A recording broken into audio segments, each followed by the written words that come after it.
Bueno, si les parece, comenzamos. Les damos la bienvenida de manera formal ahora. Buenas tardes a todas y todos. Gracias por participar de este conversatorio. Es la primera actividad de este año que hacemos con el observatorio, pero no solamente lo organiza el Observatorio de Derechos Humanos, sino que han intervenido distintos espacios de la Facultad de Ciencias Económicas y Jurídicas de la Universidad Nacional de La Pampa, entre ellas la directora del Centro de Investigaciones en Ciencias Jurídicas, Paola Rodríguez, que está acá presente.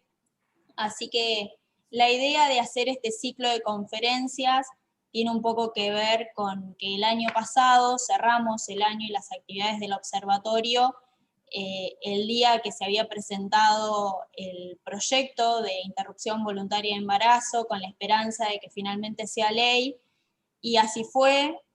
Se sancionó con fuerza de ley la interrupción voluntaria de embarazo, pero también en el último conversatorio nos planteamos la posibilidad de que después de esta sanción, de esta ley, iba a haber que seguir trabajando en la implementación plena de esa ley y los desafíos que sabíamos que iban a surgir en el transcurso de esa implementación.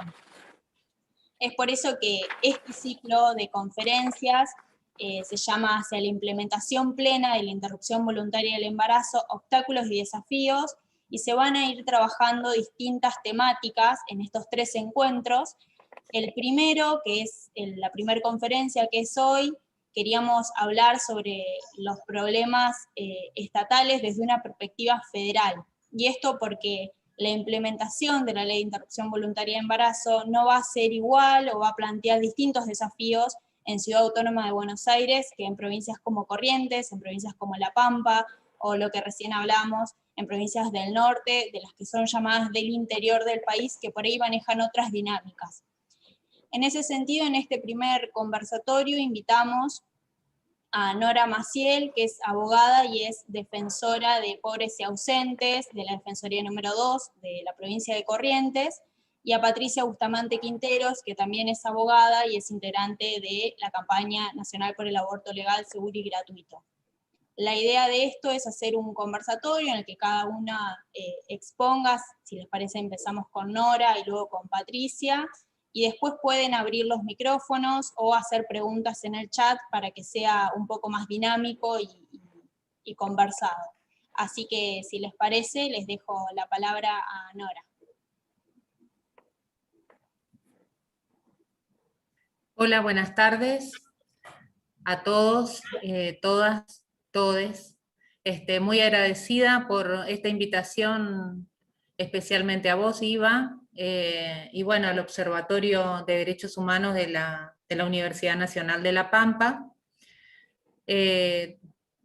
Realmente es un tema que nos compete abocarnos y te diría que es analizarlo para estar preparados y no que una vez que se planteen los casos recién salir a pensar cómo solucionarlos. En la provincia de Corrientes ha sido una de las cuyos mayoritariamente los legisladores han votado en contra de esta ley. Así que desde ese arranque, acá tenemos una visión bastante restrictiva de la vigencia de derechos individuales y especialmente de los derechos humanos de las mujeres en este sentido, porque también venimos de una trayectoria de oposición a la educación sexual integral. Y todo esto a raíz de un decreto del año 2011 del gobierno de la provincia, que luego fue ratificado, digamos, por las diferentes gestiones de gobierno, que se denomina Decreto Provida, y en el cual ese decreto básicamente lo que afecta es los derechos de las mujeres. A mí me ha tocado en su oportunidad llevar la voz de las compañeras correntinas del colectivo de mujeres al Senado de la Nación, en oportunidad de tratarse el anterior proyecto que fue, bueno, que no había sido aprobado en senadores, y Y en esa oportunidad justamente di el enfoque de lo que es la perspectiva de los derechos individuales. Y hoy, en atención al pedido de esta charla, que es justamente hablar de los derechos humanos con un enfoque federal, me resulta oportuno mencionar algunas situaciones que nos vienen dadas de la Constitución Nacional para luego contarles de qué se trató el caso de amparo que interpusieron aquí para frenar la vigencia de la Ley de Interrupción Voluntaria del Embarazo. Y bueno, después algunas ideas, digamos, puntos o conclusiones que tengo respecto de ello para poder debatir con ustedes. Desde ya, digamos, este intercambio entre provincia a provincia, con la participación también de Buenos Aires a través de Patricia, creo que nos va a dar un enfoque bastante amplio de la cuestión. Nuestra Constitución Nacional, en el artículo 75, inciso 23, pone en cabeza de los legisladores nacionales legislar todo aquello que tenga que ver con la igualdad de trato, de oportunidades y proveer a la vigencia de los derechos, especialmente de mujeres, de niños, de personas con discapacidad, de adultos mayores. En este contexto, la ley que se sancionó, la ley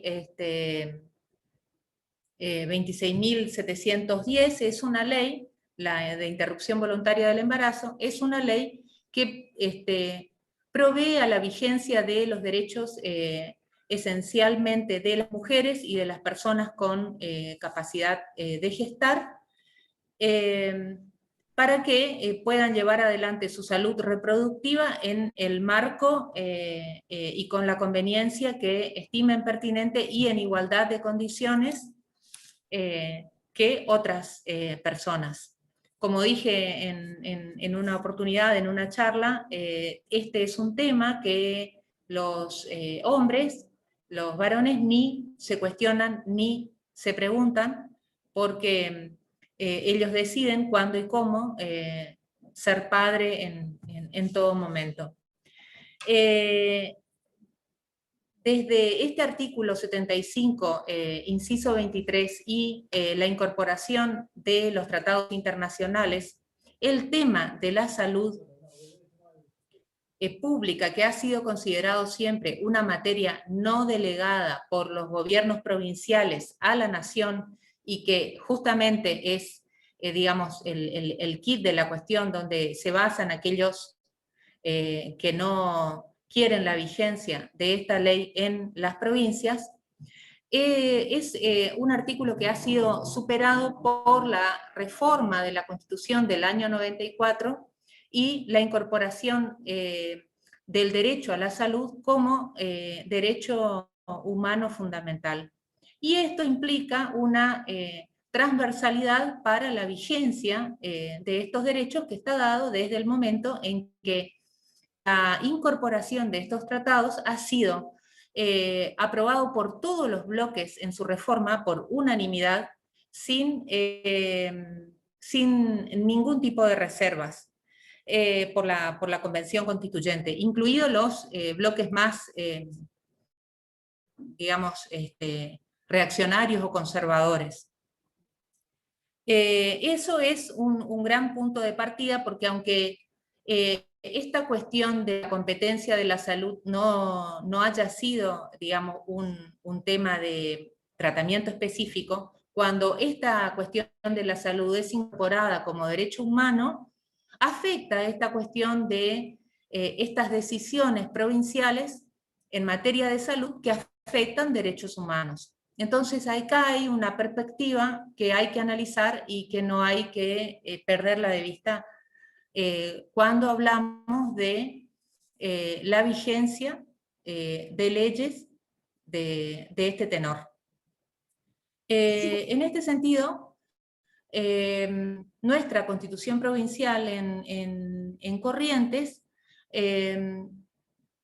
ratifica o incorpora, si se quiere, mayores garantías dentro de lo que serían los derechos individuales y derechos humanos en un amplio abanico, capítulo que habla de las garantías. Esta Constitución en Corrientes fue reformada en el año 2007.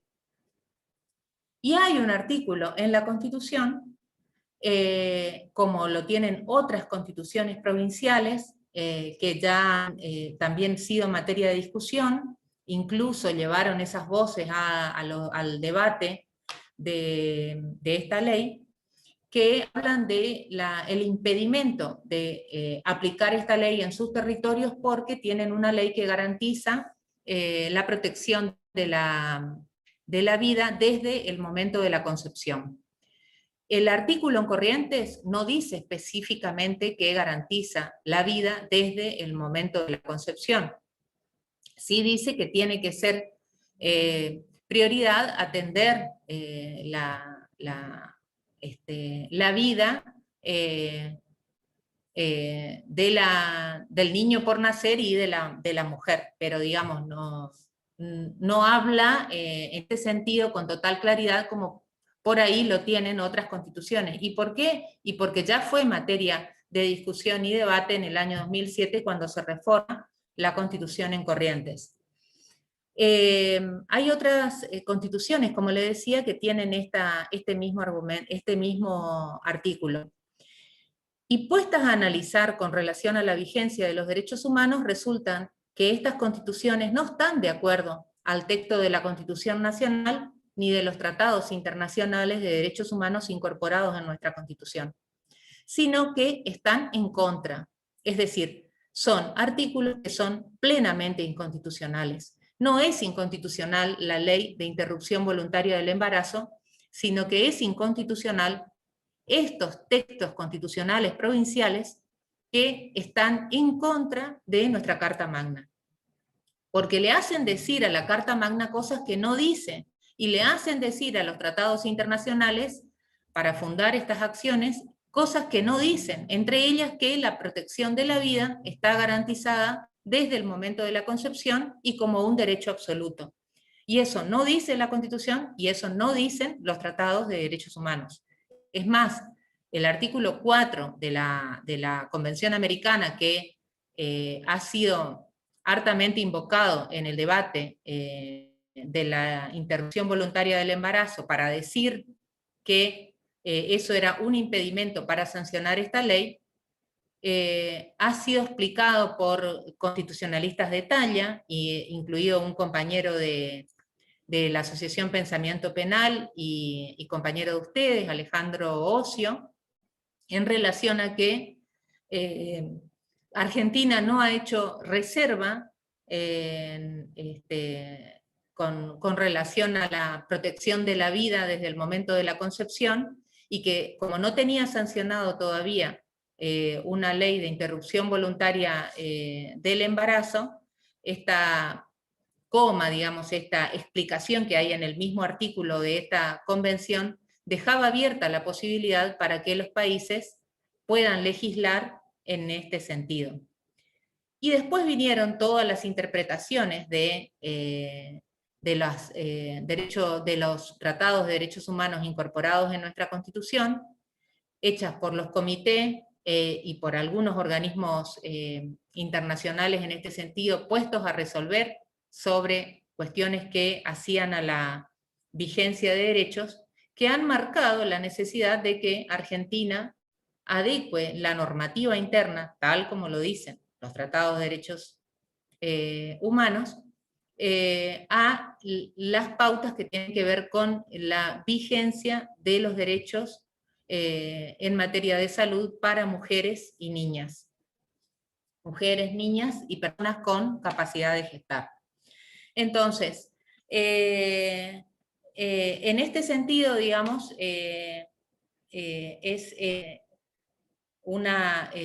lo primero que habría que hacer es reafirmar que los textos constitucionales de las provincias que tienen un artículo con relación a la protección de la vida tal como Corrientes, por ejemplo, en materia de la protección desde la concepción, no implica en modo alguno que sea un artículo que esté en consonancia con la Constitución Nacional y con los tratados, sino que está en contra.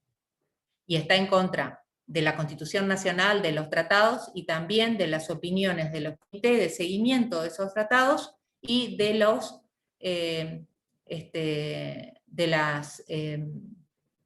directivas que dan los organismos internacionales encargados de supervisar la aplicación de estos tratados.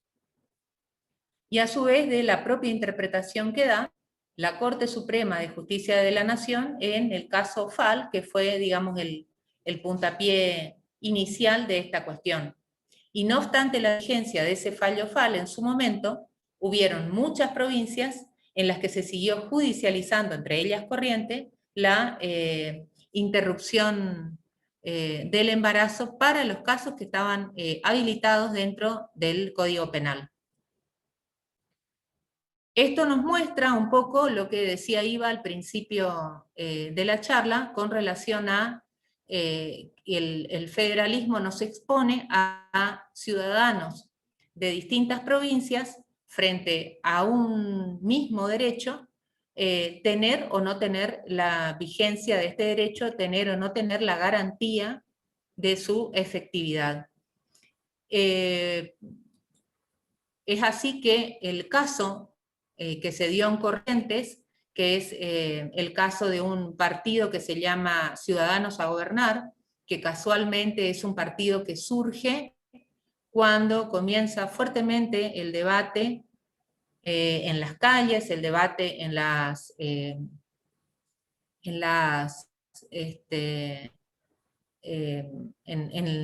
universidades, el debate en la sociedad, cuando se instala fuertemente el debate sobre la interrupción voluntaria del embarazo, surge un partido político de origen netamente conservador, con una fuerte reacción a todo lo que serían políticas de derechos humanos y política de vigencia de derechos especialmente para las mujeres,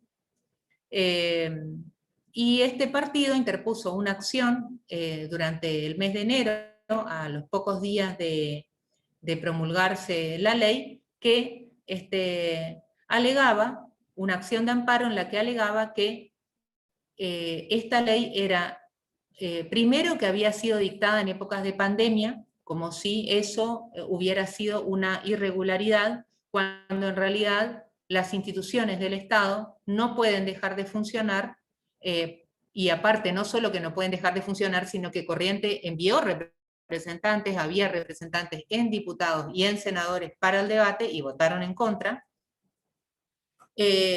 Y por otro lado, hace alusión a la inconstitucionalidad por estar en contra de lo que dice nuestra Constitución Nacional.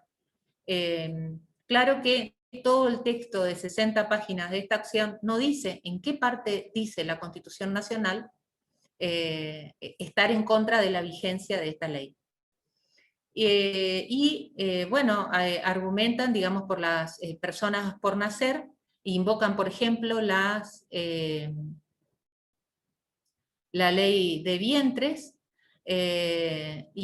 bueno, y otras leyes del derecho canónico, que nada tienen que ver con el estado actual, no solo de paradigma de derechos humanos, sino tampoco de la situación actual de debate, en el que el contexto actual de debate de vigencia de derechos que se está dando en nuestra sociedad con relación a los derechos de las mujeres y la igualdad real de oportunidades.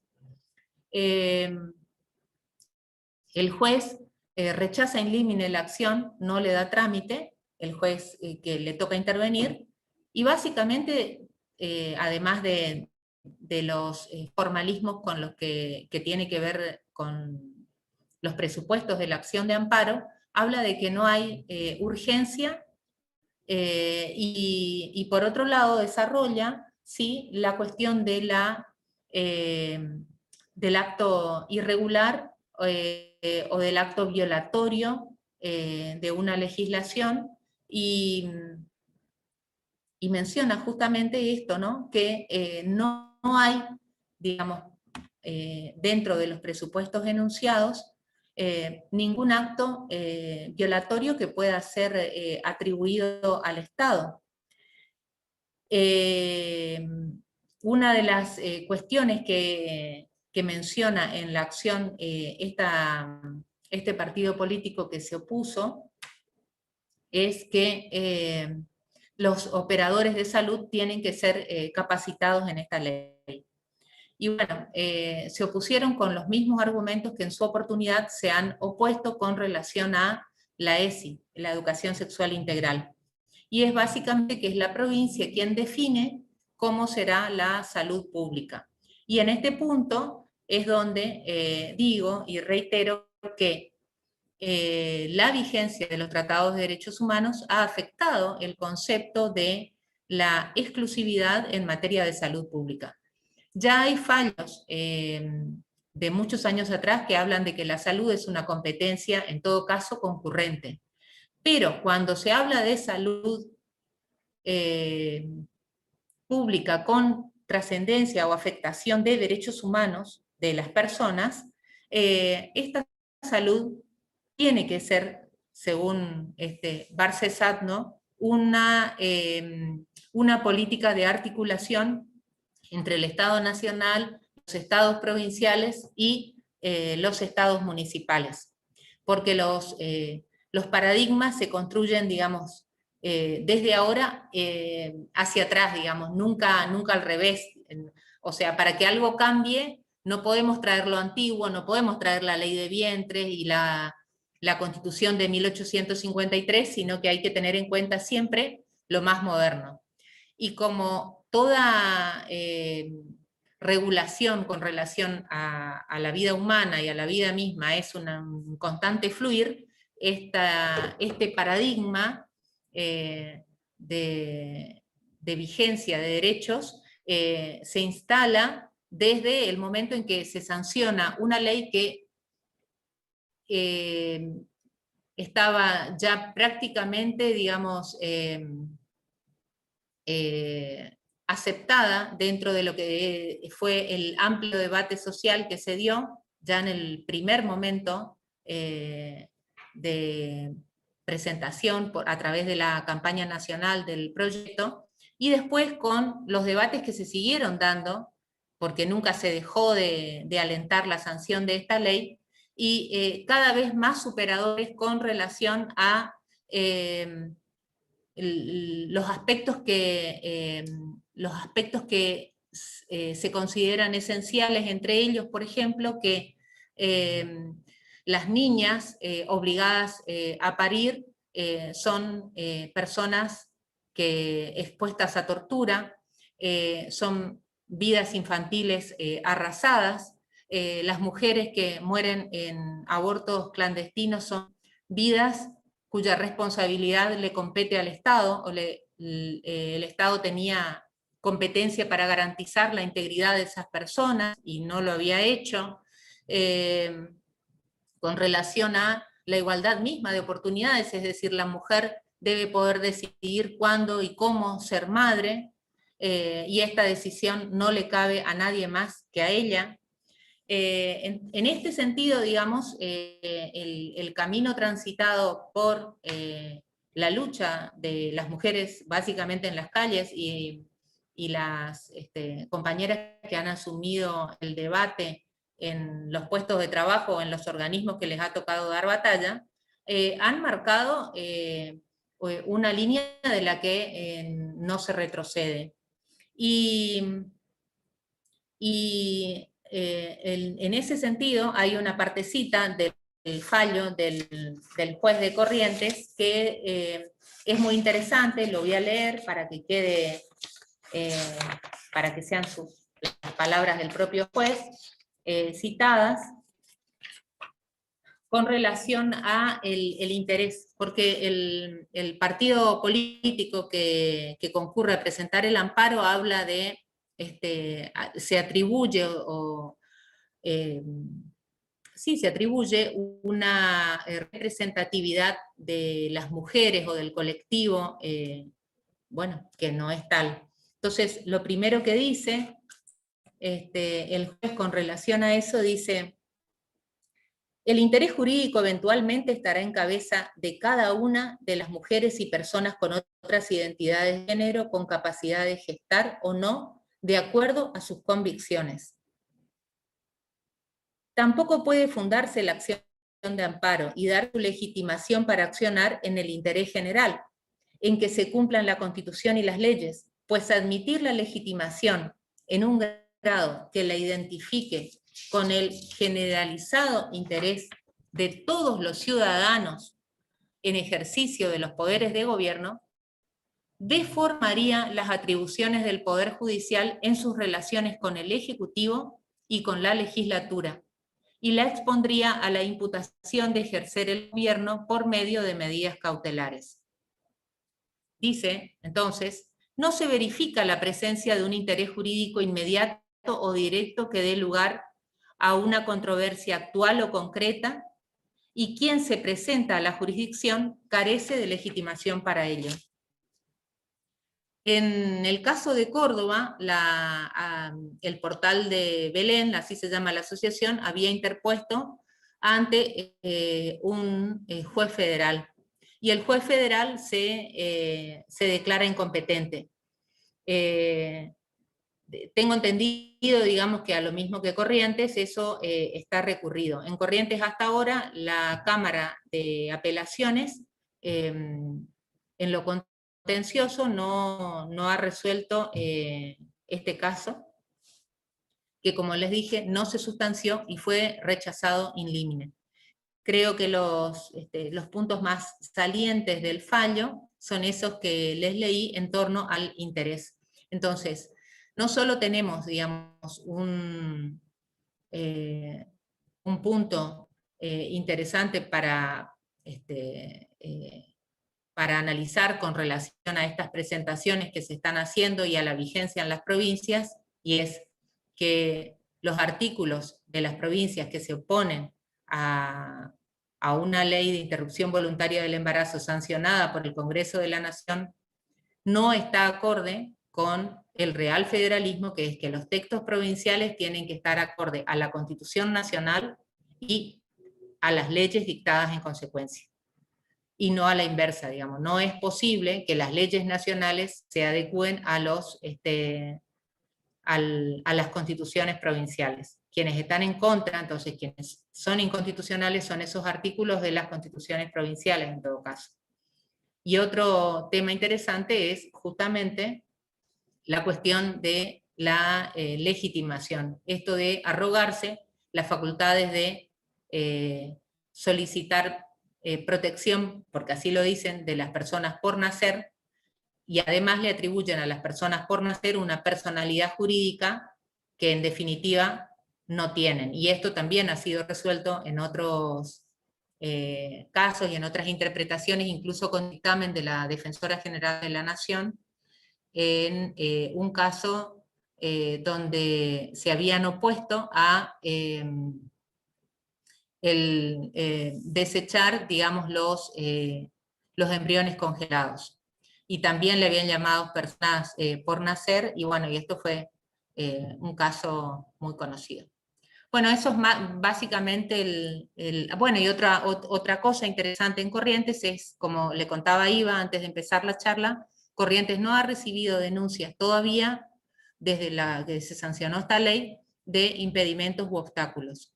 Sí se dio a conocer que el Hospital Vidal de Corrientes y el Hospital Francisca Llano garantizarían la vigencia de esta ley, de la interrupción voluntaria del embarazo. Antes de eso, estos mismos hospitales, y he podido constatar, digamos, en trabajos, en asistencia a casos que tuve ante la Defensoría, que aplicaron el protocolo de abortos no punibles, ambos hospitales, sin necesidad de judicializar, lo cual es, digamos, alentador en relación a la vigencia de la ley en el territorio correntino. No obstante, el decreto de provincia provida que aún no lo podemos sacar, no nos podemos sacar de encima las mujeres en esta provincia. Bueno, muchas gracias Nora por tu intervención, muy interesante. Seguramente después va a haber lugar a debate. Me quedo algo en el tintero que después lo podemos reconversar, más allá de que es tema de la próxima conferencia también, y es esta respuesta del órgano judicial de que no pueden ejercer el gobierno a través de medidas cautelares. Es importante también tenerlo en cuenta para la implementación de estas medidas que intentan frenarlo, de que el Poder Judicial no puede ser un órgano que frene la aplicación de una ley que fue debidamente debatida en el Poder Legislativo. Así que eso es muy interesante. Así es. Y si te parece, Patricia, continuamos. Sí. Bueno, agradecer la invitación. La verdad que muchísimas gracias, porque este es un tema que nos debemos, ¿no? Empezar a hablar ya al fin de la implementación de esta ley que nos costó tanto y tantos años conseguir. Así que muchísimas gracias por la invitación, muchísimas gracias Ivana, Paola, veo a Mirta Fiorucci ahí, así que especiales gracias a mis compañeras del Foro Pampeano, porque yo estoy acá como parte de la campaña para hablar lo que hacemos y contar un poco lo que hacemos desde este activismo, esta militancia, y las compañeras son esenciales. Y son muy, muy, muy, muy activas. Entonces, bueno, primero contar, bueno, nosotras somos de la Campaña Nacional por el Derecho al Aborto Legal, Seguro y Gratuito. Es una campaña que va a cumplir 16 años, tiene ahora en mayo, es plural, es transversal y es federal. Por eso me hago esta mini intro que ya me imagino que todas conocen, para un poco agarrarme de esta federalidad y las estrategias que nos hemos dado para entrar en lo que es el tema de hoy, ¿no? De lo que es la implementación y la federalidad en ese sentido, la implementación estatal en un sentido federal. En relación a las estrategias que nos hemos dado desde la campaña, tenemos distintas redes para poder establecer nuestras estrategias. Tenemos las redes de socorristas, tenemos las redes de profesionales de la salud por el derecho a decidir, tenemos las redes de docentes por el derecho al aborto, las redes de cátedras universitarias, que ahí también hay una compañera pampeana que ha sido punta de lanza de esa formación, que es Cristina Ercoli, y tenemos distintas comisiones, ¿no?, internas dentro de la campaña. Yo actualmente integro, además de la regional de Cava, integro la Comisión de Articulación Nacional, por eso que puedo también contar cuál es nuestro trabajo federal, porque desde la articulación nacional de la campaña tenemos como una mirada de lo que va sucediendo en todo el país, más allá de que toda la campaña se junta en plenarias, digamos, a definir cuáles van a ser las estrategias y los lineamientos de plenaria en plenaria, ¿no? En ese sentido, bueno, obviamente yo sigo recordando cosas, pero me parece que es importante puntualizar nuestro triple lema, que es educación sexual para decidir, anticonceptivos para no abortar y aborto legal para no morir. La realidad es que hasta hace muy poquito teníamos solo leyes para los 2 primeros lemas, hoy ya tenemos 3, entonces tenemos una idea de lo que es ir haciendo el seguimiento de la implementación, porque ya teníamos 2 leyes de los 2 lemas, digamos, tenemos ley de educación sexual integral y tenemos ley de salud sexual y procreación. Y reproducción, perdón. Entonces ya veníamos haciendo un seguimiento a nivel federal para poder abogar, ¿no?, por la implementación de estas leyes que tenemos hace tanto tiempo y que sabemos que no se han cumplido como quisiéramos, ¿no? Entonces, en ese sentido, contar un poco que todo lo que tiene que ver con la implementación de las leyes tiene que hacerse necesariamente a través de la perspectiva federal, pero teniendo muy en cuenta todo lo que es el activismo, ¿no? Porque yo hablaba de las redes antes, redes de profesionales, redes de docentes, de socorristas, y la realidad es que es muy necesaria el activismo para poder tener un diagnóstico de lo que pasa en cada lugar. Nosotras nos hemos dado distintas tareas, digamos, en el último tiempo, y en el sentido de seguir la implementación de lo que era la ILE, ¿no? que es la base también, toda esa articulación que venimos haciendo de lo que será el seguimiento de nuestra IBE, que tiene relación con distintas reuniones con organismos, y ahí voy a la pata de los desafíos estatales, ¿no? Tiene relación con estas demandas o estas exigencias que tenemos para con el Estado en sus distintos aspectos para hacer cumplir las leyes, para implementarlas, porque sabemos que nosotras luchamos muchísimo por las leyes, pero después si no se implementan, no, quedamos ahí. Entonces, bueno, en ese sentido nosotras venimos teniendo distintas reuniones. Las redes también vienen teniendo distintas reuniones con organismos del Estado que dicen relación con estas, que dicen relación con las competencias que nos interesan para esto. Por ejemplo, el Programa Nacional de Salud Sexual y Reproductiva. Venimos haciendo reuniones hace muchísimo tiempo desde las distintas regionales y mesas que tiene la campaña a lo largo y ancho de todo el país, así como también desde las distintas redes de socorristas y de profesionales de la salud por el derecho a decidir. Eso nos parece a nosotras que es esencial para poder hacer un seguimiento, poder ir diciendo cuál es el diagnóstico, porque la realidad es que también en un estado de país en el que estamos actualmente, donde los recursos no son lo que sobra, es muy necesario el diagnóstico que puedan hacer las compañeras en el territorio, ya sea para denunciar, para exigir o para articular, para que las cosas para que todo se pueda implementar, ¿no? En ese sentido venimos viendo cuál es la situación, por ejemplo, del misoprostol en las distintas regionales y mesas del país, cuáles son los distintos obstáculos en los que se encuentran las personas para poder acceder, que hacen también al acceso real a este derecho, ¿no? Entonces, eso me parece que hay que marcarlo necesariamente, porque muchas veces se habla de, bueno, profesionalicemos la militancia, y la realidad es que más allá de tener compañeras profesionales comprometidas, también necesitamos la militancia, digamos, territorial, porque si no, no sabemos qué es lo que está pasando. Nosotros necesitamos compañeras valiosísimas, como Nora, que se la juega ahí por las compañeras en Corrientes, pero también necesitamos compañeras que estén recorriendo los penales, necesitamos compañeras que estén recorriendo el territorio, recorriendo los CESAC, las salitas, teniendo un diagnóstico para poder activar. En ese sentido, nuestra ley, nosotras tenemos también un lema que era ni muertas ni presas, ¿no?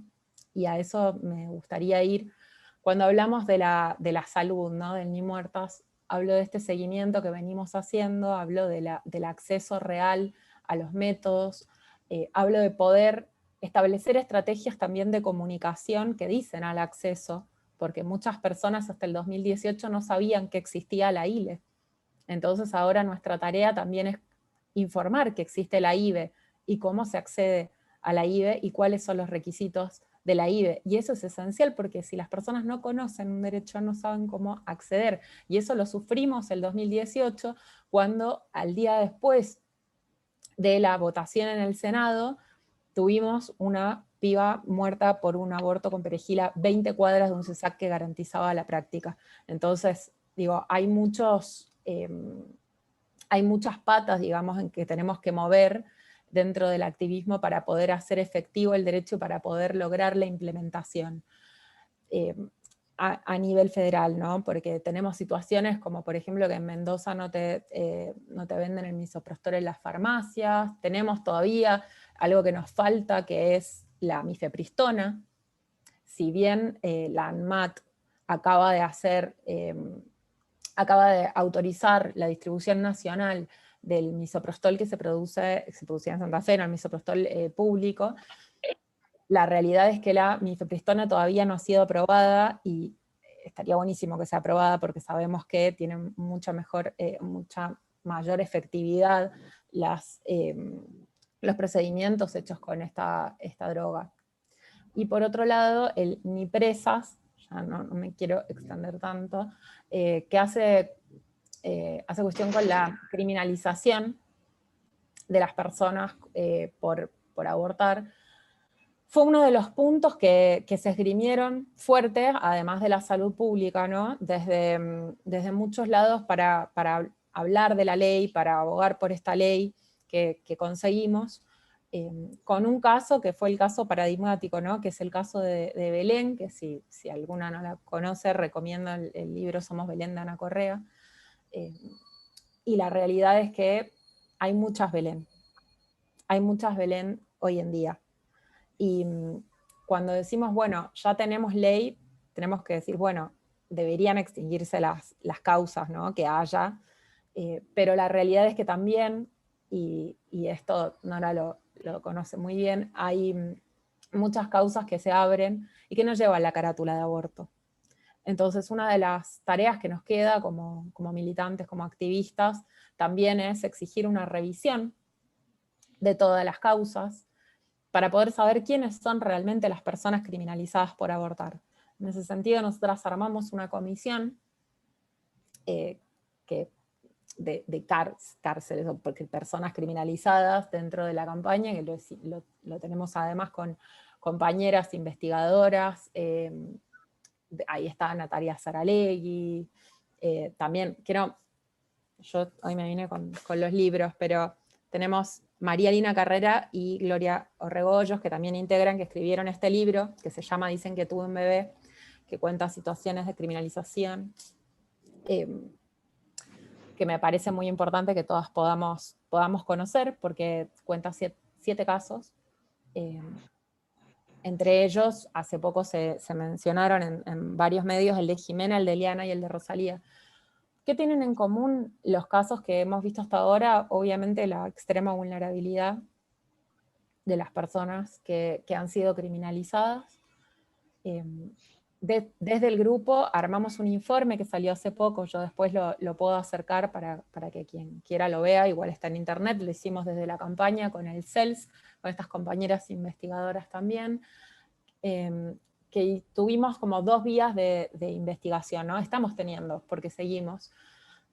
Primero fue hacer un relevamiento de los medios, ¿no? Para ver cómo se trataban estos casos, los que se supiera que había, porque también había esto de, bueno, no hay personas presas por aborto, que es totalmente falso. Y después se hizo un pedido de información a los ministerios públicos y a las cortes provinciales, solicitando los nombres, ¿no? De las personas, ya fuera que tuvieran carátula por aborto o por distintos delitos de eventos obstétricos, ¿no? Que tuvieran como presuntas víctimas a niños, niñas y a sus madres como supuestas agresoras, ¿no? Actoras. Entonces, a partir de eso, con la información que tenemos, ya llevamos 1.532 casos entre abortos y eventos obstétricos, ¿no? La mayoría son eventos obstétricos.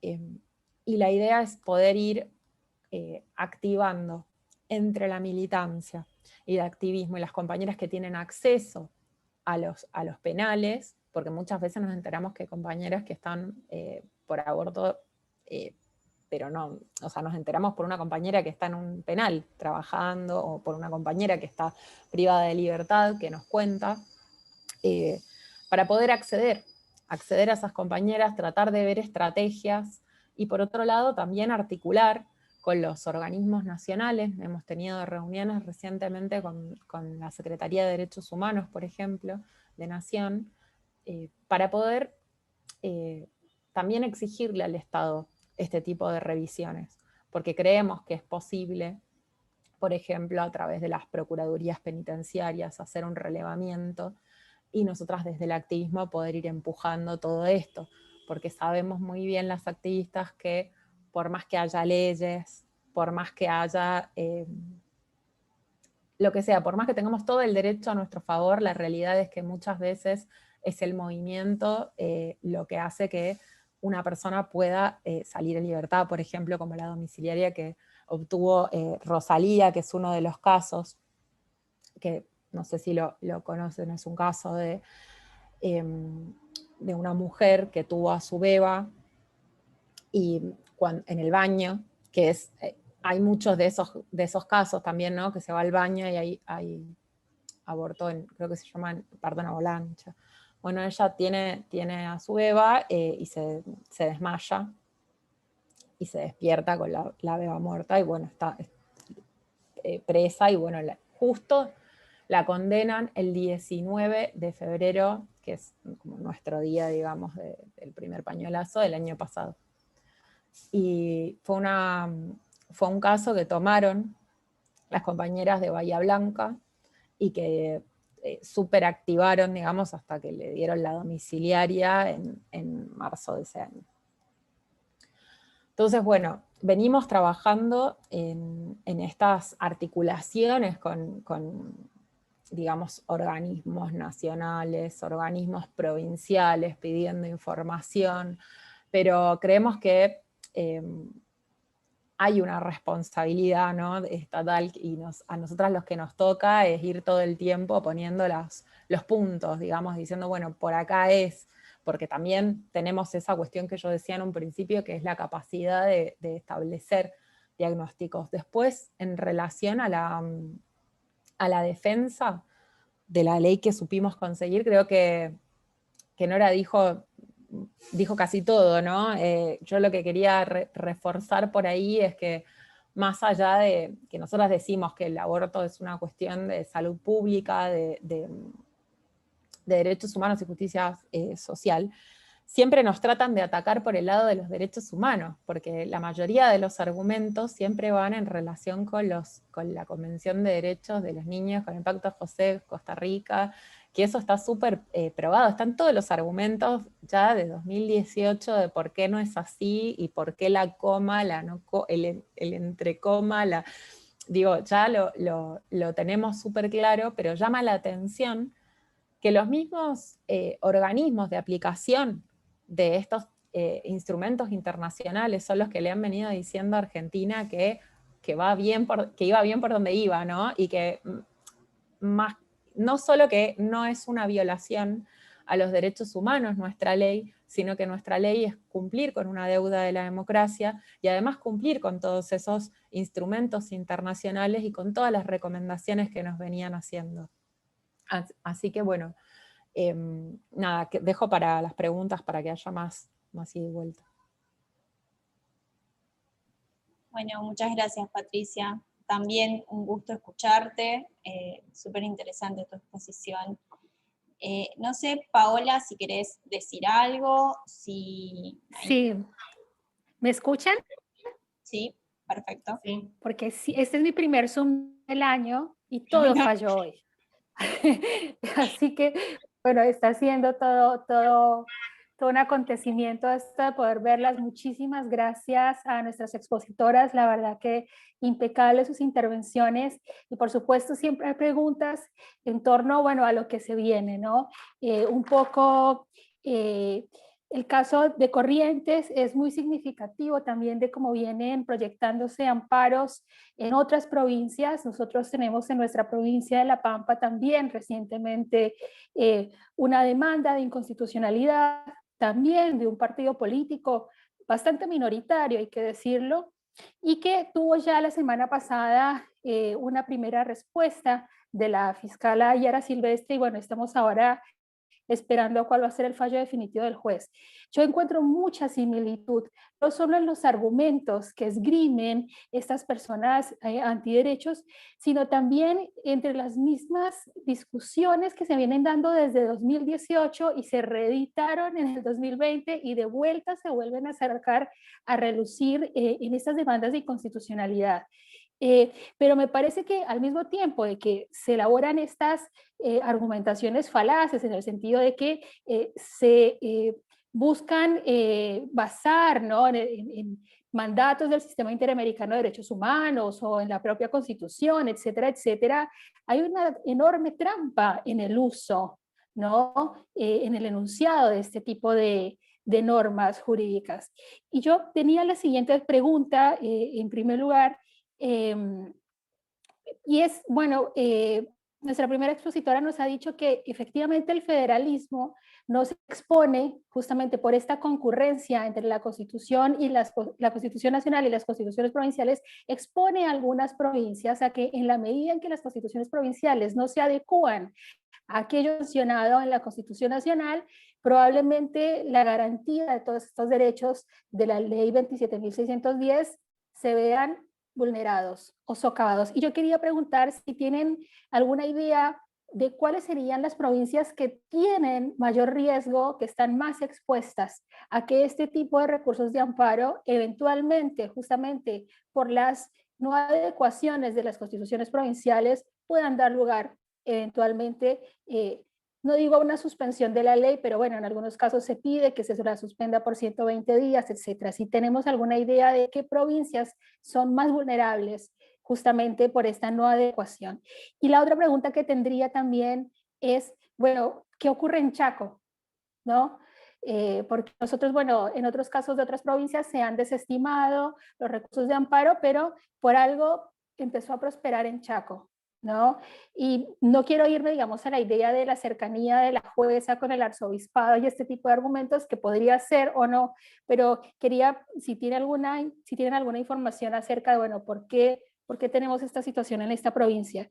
Y después, con respecto a la segunda exposición, a mí me parece fantástico tener la mirada de la campaña nacional, porque acá vemos efectivamente que los relevamientos que existen en torno al seguimiento de los derechos sexuales y reproductivos parecen estar más claros para la militancia que para el propio Estado, ¿no? Cuando hemos querido trabajar en proyectos de investigación acerca de cuál es el estado actual de garantía en materia de salud sexual, reproductiva y no reproductiva, nos sirven más los informes de las redes socorristas y de profesionales que las propias estadísticas, la mayor parte del tiempo inexistentes de nuestras provincias. Así que quería preguntarles si, bueno, vos, Patricia, nos dices que hay como una suerte de continuidad entre estas estructuras que hacían un seguimiento a la ILE y que esperan proyectarlas o que se han proyectado ya para el seguimiento de la IDE. Cuentan ahora con mayor, digamos, acceso a información, por lo menos de entes públicos, después de sancionada la ley, o siguen persistiendo barreras para el acceso a la información. Bueno, creo que con eso son bastantes preguntas.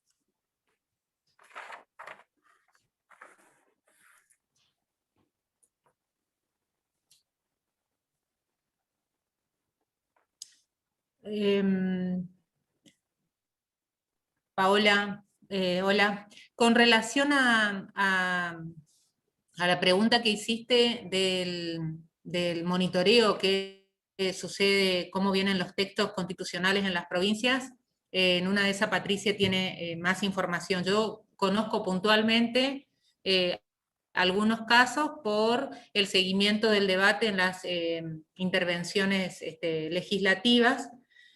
Santiago del Estero es una, Corrientes, Córdoba, Chaco no estoy segura, Chaco no estoy segura, así que no quiero decir lo que no sé.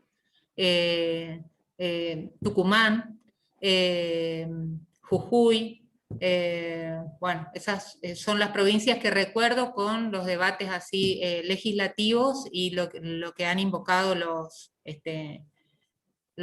legisladores de oposición a los textos, por los textos constitucionales provinciales. Pero esto hay que revisarlo puntualmente si es así, es decir, si las constituciones dicen lo que ellos fueron a decir en la legislatura, porque cuando uno revisa se encuentra con que no es puntualmente así. En Corrientes el texto de la Constitución básicamente dice que la vida de la persona por nacer y la vida de la mujer y demás, en la parte de capítulos de derechos y garantías de niños y mujeres, que así puso la Constitución de Corrientes, bueno, dice que tiene que ser prioritario para todo el diseño de políticas públicas, pero eso no es justamente hacer valer, digamos, la vida desde la concepción para oponerse a esta ley. Por otro lado, aunque así lo tuviera el texto constitucional de las provincias, justamente es lo que decía, es ese texto el que es inconstitucional, que es contrario a la Constitución Nacional y a los tratados. Y con relación a otra de las preguntas que hiciste, que recién marqué para decirte algo, pero se me acaba de borrar, no recuerdo qué otra cosa habías planteado puntualmente, porque hiciste varias, pero sí algo que me parece, digamos, oportuno mencionar, que tiene que ver con esta cuestión de la salud como la salud y la competencia concurrente entre nación, provincia y municipios. Uno de los argumentos fuertes que se vienen reiterando en las acciones de amparo dadas hasta la fecha es la cuestión presupuestaria. Primero el diseño, que dicen que, bueno, que es exclusivamente provincial, y después la cuestión presupuestaria, que dice que le obliga a las provincias a tener un presupuesto que no tienen para la vigencia de esta ley. Y lo cierto y lo concreto es que esta ley nacional no requiere ni reglamentación ni adhesiones. Y eso es lo otro que mencionan, que las legislaturas provinciales tienen que adherir. No es cierto esto. No es cierto por muchos motivos. Primero porque el propio texto de la ley habla de la vigencia en todo el territorio de la nación de esta ley. Y esa es una modalidad en materia de derechos humanos que viene adoptando la legislatura nacional, el Congreso de la Nación, desde que se dio un debate en el observatorio del ámbito legislativo, desde el año 2014, también con renombrados constitucionalistas y con los propios legisladores, donde adoptaron la fórmula de poner la vigencia, digamos, esta ley estará vigente en todo el territorio de la nación sin necesidad de adhesiones, digamos, y básicamente la ley trae esto en el artículo,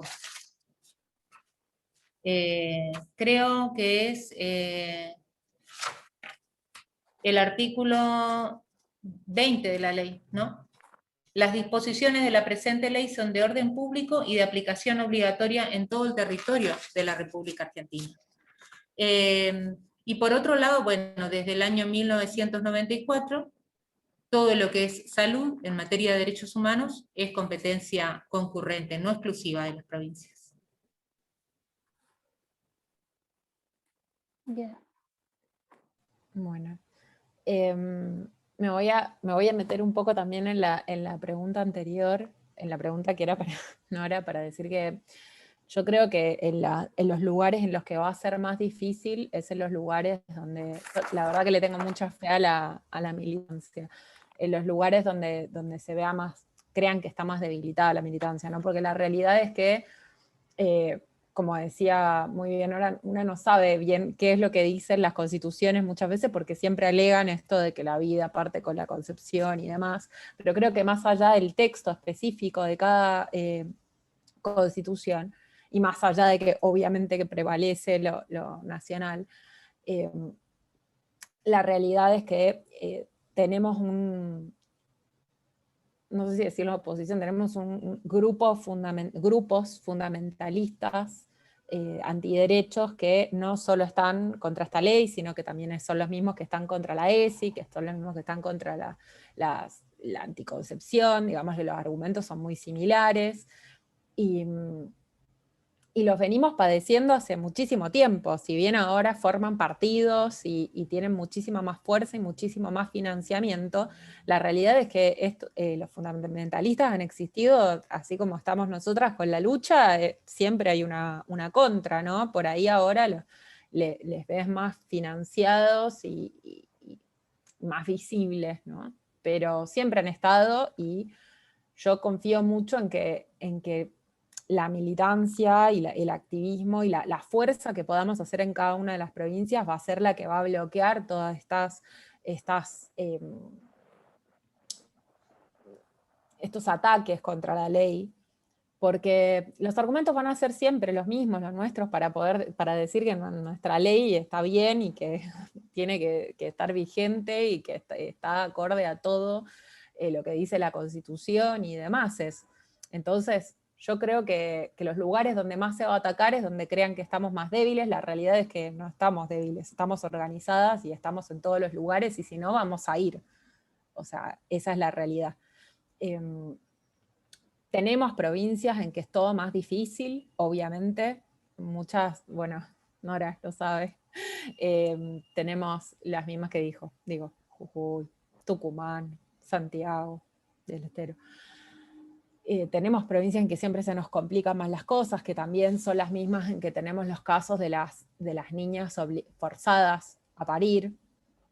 Se repite, ¿no? Se repite en algunas provincias este tipo de situaciones, y creo que esas son las provincias que en las que podríamos llegar a tener más problemas, pero que confío que al ser los mismos argumentos los que vamos a poner en todos lados, confío en que eso no va a ser mayor obstáculo. Yo sé que la charla que sigue va a ser sobre las estrategias específicas judiciales, así que no me quiero meter tanto en eso, porque además hay muchísimas compañeras, digamos, dentro de la campaña que tienen distintas estrategias jurídicas, ¿no? Hay compañeras que dicen, bueno, hay que ir por este lado de la competencia en relación a qué materias son las leyes que están tratando o sea, qué materia, no, ¿cómo es? Qué materias en las que se están tratando de meter, ¿no? Que nosotros decimos, bueno, hay una parte de la ley que es federal, hay otra que es ordinaria, nacional, que eso tenía que ver con lo de Chaco, ¿no? Que de pronto era alguien que estaba fallando sobre algo que no tenía ningún tipo de competencia. Después hay compañeras que dicen que el feminismo tiene que atacarlo todo, entonces también van por la legitimación activa, y también digamos, por todo, ¿no? Que dicen, bueno, vamos por todo, esto que decía Nora. En relación al diálogo que tenemos con los organismos, digamos, estatales, la realidad es que más que ver con el cambio de nuestra ley, tiene que ver con el cambio del gobierno. Esa es la realidad. Nosotras hemos tenido en materia nacional, digo, reuniones y mucho más diálogo de ida y vuelta con el gobierno actual, ¿no? Hemos podido ir haciendo los seguimientos. No puedo decir que hay más post-ley, porque la realidad es que la ley está hace poquito y no hemos llegado a tener reuniones con los organismos para hacer el seguimiento de la IVE en cada una de las regionales, de las mesas que tenemos en todo el país. Pero sí lo que puedo decir es que hay un diálogo muy fluido con distintos organismos, y como también una exigencia, ¿no? O sea, no digo que no es en ningún caso es un diálogo sumiso, sino que es un diálogo de ida y vuelta donde se presenta un diagnóstico y donde se hacen muchas exigencias con distintos órganos del Estado. De hecho, yo nombraba las distintas redes de la campaña y han tenido todas reuniones con los distintos ministerios que corresponda. De hecho, nosotras tuvimos muchísimas reuniones con los distintos ministerios antes que saliera la ley, y sobre todo, ¿no?, con el programa de salud sexual y reproductiva ahí con Valeria Isla, que además es una compañera.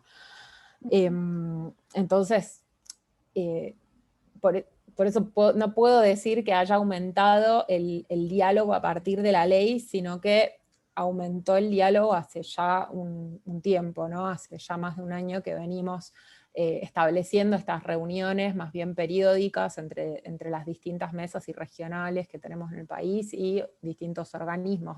Así como también, cada vez que se presenta algo puntual, tenemos también diálogo con el organismo que corresponda, como lo que decía que hemos hecho con el grupo de presas, ¿no?, de personas privadas de la libertad, que nos hemos reunido con la Secretaría de Derechos Humanos para poder establecer estrategias en todo el país.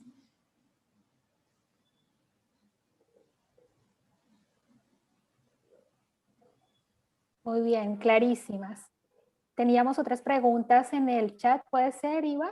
Sí, hay una pregunta en el chat que dice, buenas tardes, quería consultar si existe algún fallo que discute el acceso a la salud y a la IVE de fondo, ya que mayormente contamos con fallos que rechazan el pedido de inconstitucionalidad de la IVE por la legitimación. No sé si alguno quiere contestar. Yo vengo siguiendo los portales de provincias para ver, digamos, en qué casos hay con relación a esto, y no conozco ninguna situación que se haya judicializado. En Corrientes no hay, con relación a pretender acceder a una IVE y que, por ejemplo, el Estado le haya negado o rechazado, y entonces judicializó la persona afectada a esta situación. Lo que sí se conocen aparte son las acciones y siempre de o partidos políticos o de asociaciones, pero no una persona en particular afectada en este sentido. Por lo menos yo no lo conozco.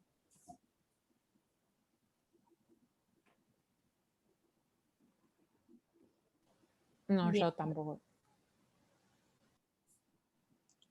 ¿Alguien más quiere hacer una pregunta o un comentario? Puede abrir el micrófono, nos ordenamos y si quieren exponer algo o preguntar algo.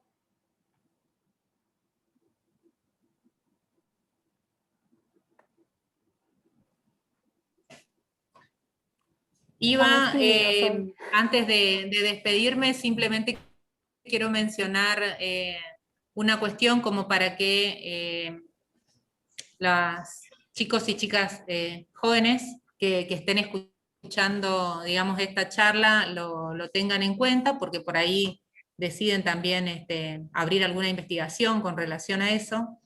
Los casos que se han presentado en Corrientes y que han tenido trascendencia nacional, tristemente, y digo tristemente porque son afectaciones graves de derechos humanos de niñas obligadas a gestar.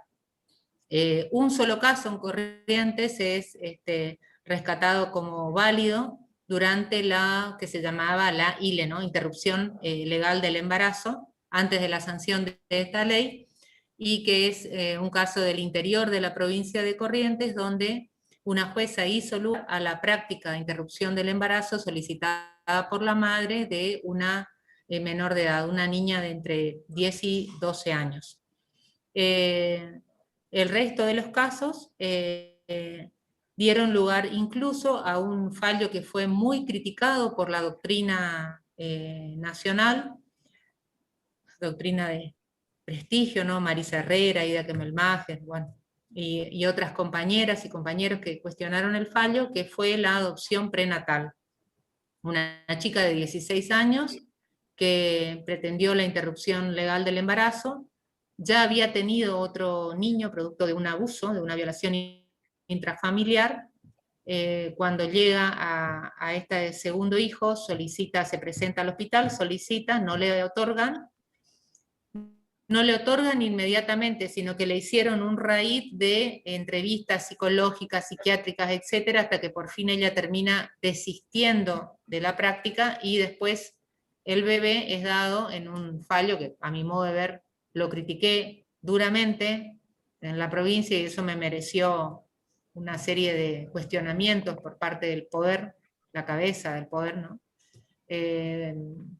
Porque lo consideré un fallo aberrante en materia de derechos humanos y de salud reproductiva para la niña o para la joven adolescente de 16 años.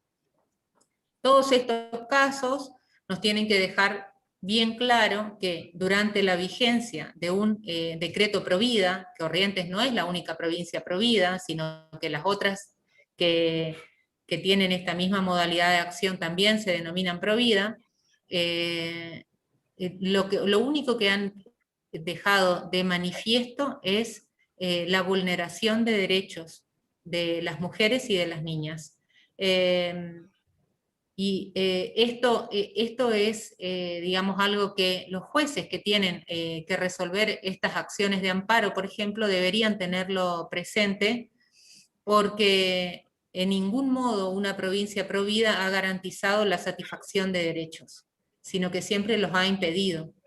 Entonces, ese término provida en realidad determina primero un fuerte carácter de antiderecho y segundo que ha sido una modalidad sistemática de vulnerar derechos de las mujeres y niñas.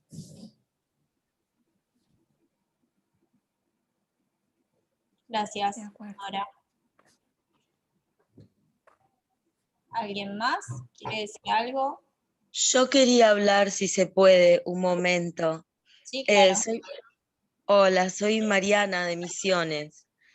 Y quería decirles que lo que estamos descubriendo es que en algunas ciudades de Misiones, como Alem y como Verá, no solo que están retardando el acceso, ¿no?, a la ILBE, sino que les hacen, por ejemplo, les ordenan, además de la ecografía, una entrevista psicológica y un análisis de sangre, pero les dan turnos para dentro de 2 meses, 1 mes y medio.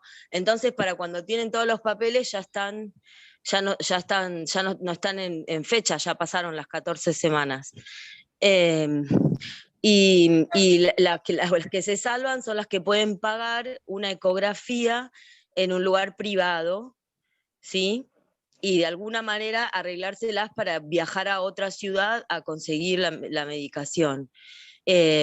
Nosotros ya lo hemos denunciado, hoy pudimos denunciar al 0800 y tenemos muchos problemas para comunicarnos al 0800. O sea, días enteros que llamamos y no nos podemos comunicar. Así que bueno, la situación es esa, estamos trabajando duramente, pero en este momento no, o sea, están poniendo toda clase de obstáculos y dicen que bueno, que son decisiones de los efectores porque todavía no hay protocolo, lo cual no es válido, lo entendemos perfectamente, pero bueno, está muy difícil la situación, así que o sea, no están garantizando el acceso y a las que son menores de edad, cuando van, porque descubren que están embarazadas, les dicen que recién después del 3er trimestre las pueden atender. O sea que el hospital materno cabecera de la provincia les dice que vuelvan cuando pasaron las 12 semanas. Eso es lo que les están haciendo, ¿no? Que antes no se puede atender a niñas en el materno y el pediátrico no las atiende, las manda allá. Están haciendo un montón de estrategias como estas todo el tiempo para dilatar e impedir. Eso quería decir. Y esto de la consulta obligatoria con estas psicólogas, pero además las pacientes que llaman refieren que les dicen ¿para qué abriste las piernas? Ahora, ¿qué venís a joder? Tenés 31 años, no sabías que te tenías que cuidar, ahora no llores, cosas así, o sea, muy, muy tremenda la situación. Nada, eso quería decir. Muchas gracias, Mariana, por contarnos la situación de Misiones. La verdad que estas son otras de las trabas también, ¿no? Las trabas de acceso en esto, de retrasar el acceso a la ecografía, retrasar los turnos para que termine siendo inaplicable lo que es ley. Y eso es también algo que tenemos que sortear de acá al futuro desde ya, porque si no pasa lo que por ahí decía Patricia, tenemos leyes y termina siendo una hiperinflación de normas que en la práctica no se traducen efectivamente en esa garantía de derechos. Y para ello es importante el relevamiento que hacen los movimientos de derechos humanos y la militancia, porque, como decía Paola, son los que tienen más acceso al conocimiento que el propio Estado, ¿no? de la aplicación concreta de esas leyes. No sé si Nora, Patricia quieren comentar algo sobre esto, ¿alguien más quiere decir algo? Mira, yo en esos casos me atendría a lo que dice el texto de la ley, que no habla de ningún estudio previo, habla del consentimiento informado y, digamos, del diagnóstico del embarazo y del consentimiento informado, y no habla de otros estudios. La atención post-aborto sí habla de una atención psicológica, pero siempre en el caso de ser requerido, porque no todas las mujeres van a transitar esta situación como un trauma, digamos, ni como algo que requiera después una atención psicológica. Esta es una realidad y estamos hablando de salud reproductiva, no estamos hablando de un trauma. Pero bueno, vamos a suponer que sí lo fue por determinadas circunstancias para una mujer, está garantizada la atención en este aspecto. Ahora, la ley no habla de estos estudios ni de los plazos que mencionó la compañera de Misiones que le están dando. La ley pone plazos y después también habla de lo que implica el incumplimiento de la atención de los funcionarios que tienen que garantizar la práctica de la interrupción voluntaria del embarazo. Así que un poco hay que demandar por ese lado. Y también le digo a las compañeras de Misiones que no se queden a esperar que la provincia les resuelva, sino que pongan a través de los medios telemáticos que sean, en conocimiento de los organismos de salud de Nación, del Ministerio de Salud de Nación, esta situación, porque Nación es garante de la vigencia de los derechos en este plan. A mí me gustaría un poco reforzar, diciendo que no sé, la ley que salió es muy parecida a la ley que presentamos desde la campaña, casi igual, salvo algunos tópicos, tiene mucho parecido, por ende la fundamentación en algunas cosas es exactamente la misma, y en relación a no exigir estas consultas obligatorias, a que todo sea facultativo, era precisamente para que no exista obstaculización, como sabíamos que existía, por ejemplo, en Uruguay, que había, en vez de acceso a, digamos, información, estaba la figura de la consultoría obligatoria, y eso sabíamos que se utilizaba como un obstáculo en otros países.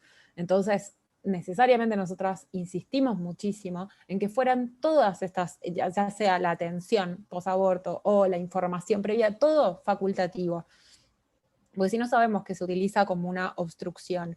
Y el único plazo que tiene la ley es el plazo para realizar la práctica, entonces, que son 10 días, entonces no deberían dar turnos para cosas que no son obligatorias, para más allá de eso. Igualmente sabemos que las leyes, cuando no se quieren cumplir, no se cumplen, por más que sean perfectas. Digo, nosotras tenemos la que teníamos, que era la ILE, digamos, que estaba hace 100 años en el país, de 1921, y no la respetaban igual.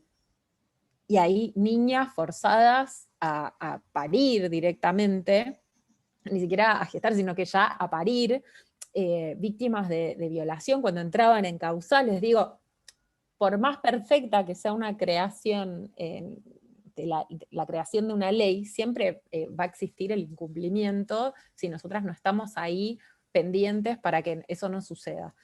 Y entonces, para mí, la respuesta para las compañeras de Misiones, que aparte Mariana me resuena que es de la campaña de Misiones, es la denuncia. Es la denuncia y, como dice Nora, la comunicación a Nación. O sea, la comunicación dentro de lo que es la campaña, por ejemplo, nosotras tenemos la lista, la famosa lista, por la que nos comunicamos todas las compañeras de la campaña, y el denunciar esto, para nosotras nos contactamos con el programa de salud sexual y reproductivo y denunciamos esto directamente, más allá de que denuncien a través del 0800. De hecho, también activamos todo lo que se pueda activar. A nosotras nos han pasado cosas en este tiempo en que hemos activado de distintos lugares. Yo me acuerdo hace un tiempo una denuncia desde Bariloche, que no había algo chiquito, cuento, de una farmacia que no quería vender el misoprostol, que estaba con receta, todo, o sea, habían funcionado todo lo previo, pero había una farmacia, que era la de la obra social que tenía esta compañera, que no, el farmacéutico decía que era provida, los famosos provida, que en verdad son, como decían ahora, antiderechos fundamentalistas, entonces que esa farmacia no entregaba el misoprostol. Y llamamos a todo el mundo, ¿no? Porque el activismo es así, llamamos desde la persona del sindicato máxima, a la diputada de ahí, o sea, movimos cielo, mar y tierra, porque la realidad es que no tiene que ver tanto con qué es lo que diga la ley, lamentablemente, sino que la pasan por encima de la ley, y ahí es donde tiene que estar el activismo, y ahí es donde tiene que estar el Estado haciendo cumplir la ley, implementándola como corresponde.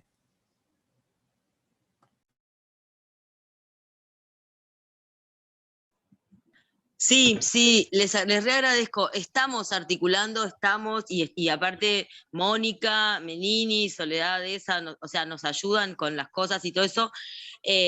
Recién ahora estamos empezando a encontrar la manera de aceitar cómo hacer las denuncias porque el problema es que las damnificadas directas no la quieren hacer, tienen terror, porque se tienen que seguir atendiendo ahí y a sus hijos en el mismo lugar. Entonces, lo que estamos aprendiendo cómo aceitar los mecanismos para ver cómo tomamos esos reclamos sin exponer a las damnificadas, ¿sí? Entonces, bueno, también estamos en todo un proceso de aprendizaje de esto, y con graves dificultades porque el colegio médico se niega a recibir a la campaña, el gobernador se niega a recibir a la campaña, entonces hay un montón de cosas que no estamos teniendo interlocutores válidos, digamos, para poder avanzar, pero bueno, sí, es la militancia y son las estrategias, seguimos por todos los frentes como podemos. Es un territorio muy grande y donde es muy difícil para nosotros abarcar todo, pero sí tenemos cada vez más información de todas partes del interior, o sea que bueno, ahí estamos viendo cómo hacemos para que se puedan efectivizar los reclamos y las denuncias sin que sean las víctimas directas las que tengan que exponerse. Sí, Mariana, perdón, pero una sola cosita, chica, cuando decimos que no estamos solas, tiene que ver con eso, tiene que ver con que una denuncia de ese tipo, que es a un centro que hace eso sistemáticamente, lo podemos hacer como campaña directamente con el programa de salud sexual y reproductivo sin necesidad que haya una víctima, porque es un centro el que no está prestando esa atención, así como denunciamos cuando no había suficiente misoprostol en determinados lugares, cuando se había acabado, lo que fuera. Entonces, por eso es tan importante que estemos organizadas. Perdón, Natacha, que te interrumpí. No, yo en realidad me generaba la duda y un poco la preocupación el planteo de Mariana, porque más allá de que nosotros estamos en otro ámbito que tiene que ver un poco más con la cuestión de la militancia, lo académico, a la persona en concreto que accede al servicio, que pide el acceso a la interrupción voluntaria del embarazo, es una persona que en ese momento quizás está sola y no tiene el nivel de acceso al contenido de la ley. Pensemos que las realidades de muchas provincias y de muchas localidades de los interiores de las provincias no tienen acceso a los plazos de la ley, al saber o al contenido que sí tenemos muchas de nosotras, desde lo académico o desde la militancia. Y a mí me parece como que habría que pensar en ese sentido algunas estrategias como que llenen ese vacío. Yo estoy haciendo como una especie de catarsis o de pensamiento libre que se me ocurre a partir de lo que estoy escuchando, porque siento que hay como una distancia entre las expectativas y lo que nosotros nos gustaría, y muchas veces la realidad que plantea Mariana en las localidades. Y la persona muchas veces que va a pedir el acceso a la interrupción voluntaria del embarazo, lo está pidiendo en una institución del Estado. Es el propio Estado, en ese sentido en que se convierte en retardar y retrasar el cumplimiento de una misma ley que debería cumplir. Es como una cosa media rara, pero es la realidad. Y yo siento que más allá de la denuncia que se puede hacer a partir del activismo y como parte de una campaña que implica que estamos desde lo colectivo, siempre me queda esta duda de la persona en el momento. Que también está frente a profesionales que tienen un saber mucho mayor que el que tiene la persona, que manipula, que juegan, hay intereses en ese sentido que se ponen en juego, y muchas veces yo siento que hay como una palabra media fuerte, pero hay como una persona sola, media abandonada, lo que se hace después. Cuando incluso la persona se permite comunicar o tiene algún contacto, tiene alguna vía de comunicación con alguna organización, en este caso de la militancia, porque muchas veces el Estado en ese sentido me parece que agrega más a enlentecer y a burocratizar algo debería fluir y que debería ser una garantía de derechos. Pero bueno, me surge esa duda porque entre lo que estamos debatiendo y las realidades que ocurren todos los días, que muchas veces si Mariana no llega a ser como esta especie de debate, nos resultan muchas veces ajenas porque vivimos en otros contextos, en otras provincias, y a veces nos cuesta un poco ponernos en el lugar de una mujer que vive en Oberá, por ejemplo, donde el único sistema de salud que existe, que pertenece al Estado, entorpece el ejercicio y la garantía de un derecho. Es como Lo dejo porque a mí también me preocupa y habría como que pensar entre todas cómo llenar ese vacío. Alguna estrategia, más allá de la promoción, de la conquista que tenemos en la ley, es como un camino que se inicia ahora para no sé, pensar en estrategias realmente que permitan a una mujer en ese momento, en el antes o en el momento, no solo en el después. Yo creo que es el camino que habría que iniciar y repensar entre todas las que estamos en esta lucha. Eso. Las facultades, los observatorios de derechos humanos y todas las instituciones en este sentido que funcionan en el ámbito de las universidades, me parece que son un gran modo de capacitar. La ley habla de la capacitación de los operadores de salud, no dice quién va a brindar esas capacitaciones, y las facultades deberían ya ponerse en la primera línea para hacer esas capacitaciones a los operadores de salud. Y por otro lado también, a través de esos proyectos que hay de extensión universitaria o de proyectos de investigaciones, por ejemplo, también, o la universidad en el medio y demás, todas esas iniciativas que hay para acercar el ámbito académico a la sociedad, también que sea, digamos, formador y acompañador de los derechos de las mujeres en el territorio. En este sentido, por ejemplo, la Facultad de Derecho, nuestra Facultad de Derecho en Corrientes, no ha sido muy activa en la vigencia ni en la militancia de la ley de interrupción voluntaria del embarazo. Ha sido un ni.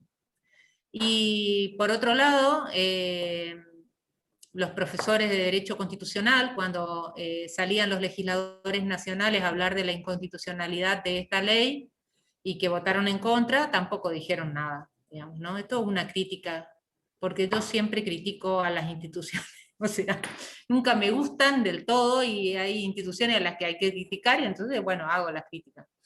Así también me va. Y con relación a la Facultad de Medicina, por ejemplo, todos los titulares de cátedra de, no sé, las materias más resonantes y que tienen que ver con mujeres, son opositores a esta ley. Así que hay por ese lado también hay que tener en cuenta que hay, digamos, facultades que han adoptado una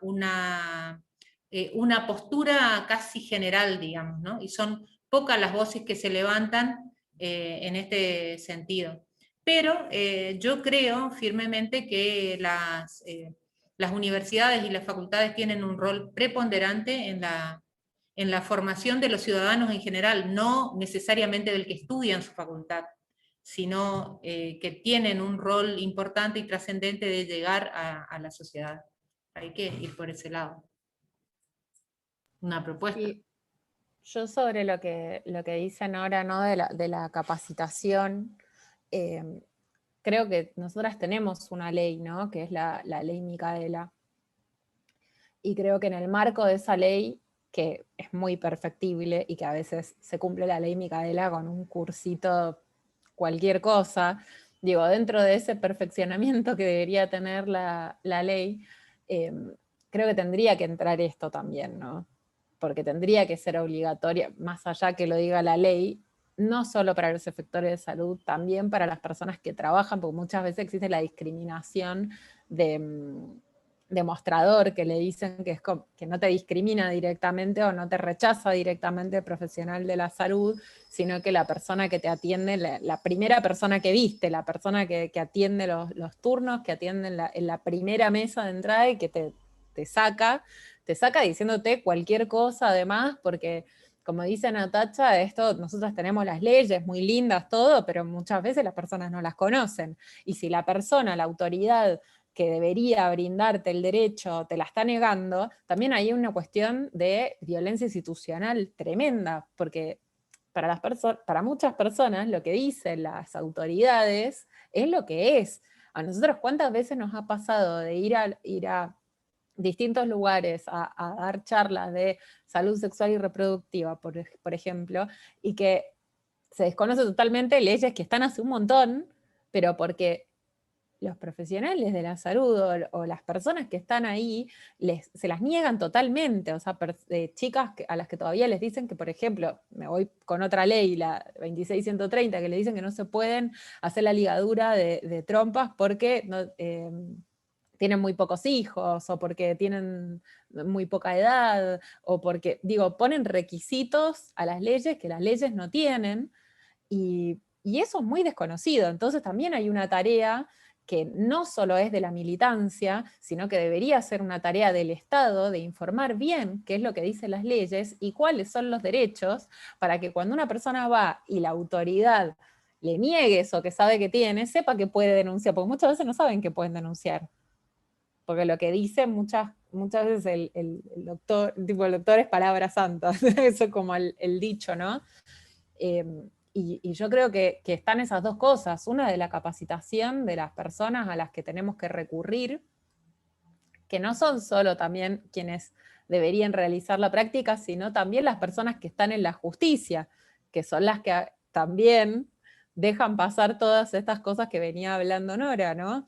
O sea, más allá de todo, también tenemos una justicia que hay que reformar, una justicia que hay que capacitar, y tenemos los instrumentos para hacerlo, solo que son muy perfectibles y esto debería estar incorporado.